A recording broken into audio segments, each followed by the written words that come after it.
"You'll be leading this one." That's what my boss said, right before walking me into a surprise party I didn't ask for. Cupcakes, balloons, a screen that said, "Congrats, Eli." Everyone clapped, except the guy I replaced. My name's Eli Mercer.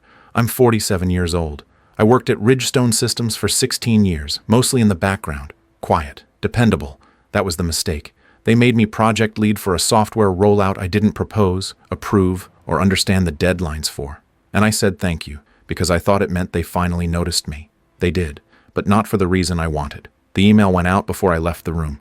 Mercer to lead Q, one rollout. Full accountability. Full accountability. That was the first red flag. I didn't see the second one until 3 days later. The old lead, Leah, was just gone. No announcement, no handoff. When I asked what happened, HR said, "She's moving on to new things." I asked what those were. They didn't answer. My calendar filled itself. 4 project channels appeared in Slack overnight. Half the team was new. The other half didn't respond. I was told I had 6 engineers. I got 4, then 3, then 2, one of whom messaged me. "Hey, congrats, I guess. You sure you wanted this one?" They gave me ownership of the roadmap, but removed my edit access. They told me to sign off on timelines, then emailed legal and said I had. I didn't remember signing anything. I checked my DocuSign history. Someone had signed my name using my login, time-stamped at 2:14 a.m. The first deliverable was late, then the second one disappeared. Then I found out the deployment server had been downgraded 48 hours before launch. No ticket, no changelog, no alert, just sabotage. Neatly done. The product failed before it shipped. Clients complained. The CTO stopped answering my calls. I pulled up my Jira history. Someone had created a rollback ticket under my account, assigned to me, priority, critical, filed 1 day before I was promoted. I sat at my desk, watching the system crack from inside. Slack lit up, threads I wasn't tagged in, emails forwarded without context. And then the final one came in. Urgent review meeting, HR plus legal, 10 a.m. tomorrow. No subject line, no agenda, just my name in bold, and a smiley face emoji. The 10 a.m. meeting got pushed to 10:30, then 10:45, then canceled. No explanation. When I asked why, HR said, "Oh, thought it was just a check-in." It wasn't. The dev environment I was using got locked. No warning. When I opened the console, I got a message. Access revoked. Contact admin. I was the admin. I pinged infrastructure. They replied 40 minutes later. "We were told you stepped down from lead." Redirected access to Greg. I didn't know who Greg was. When I asked my manager, he said, "Oh yeah, Greg's just there to support you, don't worry." I didn't reply. The stand-up went silent after I joined. Cameras off, muted mics, every face looking somewhere else. I ran the meeting for 7 minutes before I said, "Is there anything you need from me?" Someone coughed, then the call ended. That afternoon, I checked the shared folders. My name had been removed from the master timeline document. I wasn't invited to the last 2 sprint reviews, but the meeting notes still said, "Led by Eli Mercer." The client sent over UI feedback. I never saw the mock-ups. The email chain was 12 messages deep by the time it was forwarded to me. My name wasn't on any of the replies, but it was on the file history. At 4:12 p.m., a Slack message from legal popped up. "Hey Eli, can we get confirmation you approved the Q1 scope delta?" I typed a reply, paused, deleted it, closed the laptop. The next day, I asked for a meeting with the CTO. His assistant scheduled it, then canceled it, then rescheduled it, then canceled again, this time with a note. All project communication should now be routed through ops. Leah, the previous lead, sent me a message from her personal email. Just 2 lines. "It's not about you. It never was. Check the timeline metadata. Good luck." I tried replying. Mail undeliverable. I opened the shared folder again. Sorted files by edit date. Found one labeled Mercer, Scope, Final Approved. Created 4 weeks before I was promoted. I searched the changelog. It was cloned from Leah's original, then edited twice. Once by operations. Once by a user ID I didn't recognize. I looked it up. The account had been disabled the day after I was promoted. The next stand-up, Greg ran the meeting. No one mentioned the switch. He didn't even look at me. I was still logged in. Still project lead. But now, only on paper. I stayed late. Watched the office empty around me. The lights flickered every hour on sensors. Each time they came back on, it felt like a countdown. The product launched with half its features missing. The client went quiet. The CEO posted a photo of himself with another team in front of a success banner. I wasn't tagged. Slack exploded the next day. Bug reports. Error messages. Client pullbacks. Refund flags. Legal pinged me again. Need your version of the scope document as soon as possible. The same one I never created. The same one someone else wrote with my name on it. I opened the timeline, found a line added in gray text at the bottom. Responsible lead Eli Mercer. Time stamped one day after Leah left, by someone in internal comms. At 3:17 p.m. I got a calendar invite. Performance review, final discussion. Attendees, HR director, VP of Ops, legal representative, no subject, no body text, just 3 words in the location line. Bring your badge. The badge clipped cold against my belt. My hand hovered over the door to Conference B. I could hear laughter on the other side. It stopped when I walked in. 3 people sat waiting. HR director, Dana. Legal rep, someone new. VP of Ops, Tyler, in a navy blazer 2 sizes too small. There was an empty seat at the end of the table, facing all 3. Classic. Eli, Dana said, smiling with her mouth only. Thanks for coming. Of course. I sat, folded my hands, didn't blink. They started with the preamble. Appreciate all your hard work. You've been with us a long time. Unfortunately, certain recent events have placed the company in a challenging position. I nodded. No questions. Not yet. Then came the terms. We're offering transition support in exchange for an NDA. We'll need your badge and devices before the end of the day. Your access has already been suspended, per protocol. Tyler cleared his throat. The project missed key deliverables under your lead, Eli. There were scope issues, budget overruns. We've received complaints. Legal risk. He said scope like it meant something. He said risk like it was my name. I didn't interrupt, didn't look away. They waited for me to speak. I didn't. Dana slid the folder across the table. Inside, termination notice, exit checklist, NDA, severance waiver. The pen was already uncapped. I glanced over the terms. 2 weeks pay, no PTO payout, full release of claims. A clause buried on page 3. No discussion of internal communications or project documentation. That was the one they cared about. They assumed I'd sign. Most do. Most just want to leave clean. I didn't pick up the pen. Not yet. Do you have any questions? Dana asked. Just one. I reached into my bag. 3 folders. Black, clipped, no labels. I placed them on the table. 1 for each of them. What's this? Tyler asked. A timeline, I said. Of what? Everything. They opened them in sync. First page, a project scope comparison. Leah's original, then mine, then the fake version created during the handoff. Dates, IP addresses, logged authorship, metadata they thought no one would check. Second page, Slack thread with legal quietly directing ops to change scope language. Redacted on their side, full on mine. Third page, access logs showing revocation of dev permissions, with timestamps, including the one where Greg edited a repo 2 hours before I approved the final build. Dana leaned back slowly. Where did you get this? I shrugged. I built the internal architecture 3 years ago. You'd be surprised what I still had access to. Tyler looked angry, not afraid, yet that came on page 5. Emails, forwarded between ops and PR, discussing how to pivot the narrative if the product failed. Subject line, if we frame Mercer as the lone lead, we're clean. He stood up. This doesn't prove anything. Didn't say it did. I pushed a flash drive across the table. Everything's mirrored, full logs, Slack exports, calendar data, even that late-night approval email you sent yourself from my laptop. He didn't speak. Dana didn't breathe. The legal rep cleared her throat. This isn't standard protocol, Eli. I agree. I picked up the pen, crossed out line 6 of the NDA, the part about project documentation, initialed beside it. I'll sign it now, with this removed. Dana tried to smile again. Failed. No, that's not, Tyler began. I stood. I'll let you talk it over. I handed Dana my badge, but not my laptop. Not yet. They didn't walk me out. No security, no goodbye emails, just silence.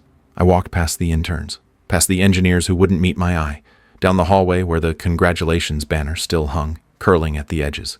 Number 1 had taken it down. I didn't touch it either. By the time I reached the exit, Greg was standing at reception. He glanced up from his phone, did a double take. Hey, he said. I kept walking. That night I got 2 messages, one from Leah. You good? I replied, yeah. She didn't respond. The other message came from a blocked number. You need to stop.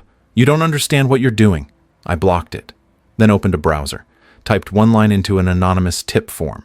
Internal project sabotage led to a fraudulent rollout. Asked for the original scope. Attached 1 document, clicked send, no revenge, no shouting, just facts, just silence, just enough. They didn't ruin me in a day. It took 16 years, emails, late nights, quiet favors, forgetting to say thank you. The kind of slow damage that doesn't leave bruises, just vacancies where ambition used to live. I started at Ridgestone with a folding chair and a monitor that buzzed. They were still in the 2nd floor warehouse back then. 1 bathroom, no coffee. I didn't care. I was 31, divorced, trying to rebuild. They handed me a backlog of spaghetti code and said, "Make it work." I did. By year 2, I was team lead unofficially, but I never asked for the title. They said, "You're the kind of guy who just gets it done." That meant they didn't have to promote me. I trained my manager, then trained his replacement, then trained her fiancé when he got hired as a temporary contractor. He's still there. She's not. When my daughter got sick, I used my PTO to stay in the hospital. Didn't tell them why. Just said, family stuff. They said I should have given more notice. 2 months later, I got my first negative performance review. Reason? Unavailable at critical moments. I worked through 2 Christmases, 3 4th of Julys, 1 anniversary I never got back. My ex-wife once asked me, "Why does your boss know more about your schedule than your kid does?" I didn't have an answer. Still don't. Leah wasn't the first person they erased. There was Marcus, built the onboarding infrastructure from scratch. Then they moved him to a client-facing role and pretended it never existed. Said they were reimagining talent placement. He left 2 months later. No announcement, no LinkedIn post. Just gone. They once offered me a $500 bonus in company swag. I got a hoodie and a Yeti mug. The mug cracked in the dishwasher. I still wore the hoodie, even after the company changed its logo and told me it was out of date. I remember when the new office opened. They installed a wall of fame, photos of core builders. My picture wasn't on it. When I asked, the office manager said, "Oh, I think we just used people from marketing." Marketing joined 4 years after me. Once I flagged a data leak 2 hours before a product launch. Fixed it, quietly. I emailed legal. Never got a reply.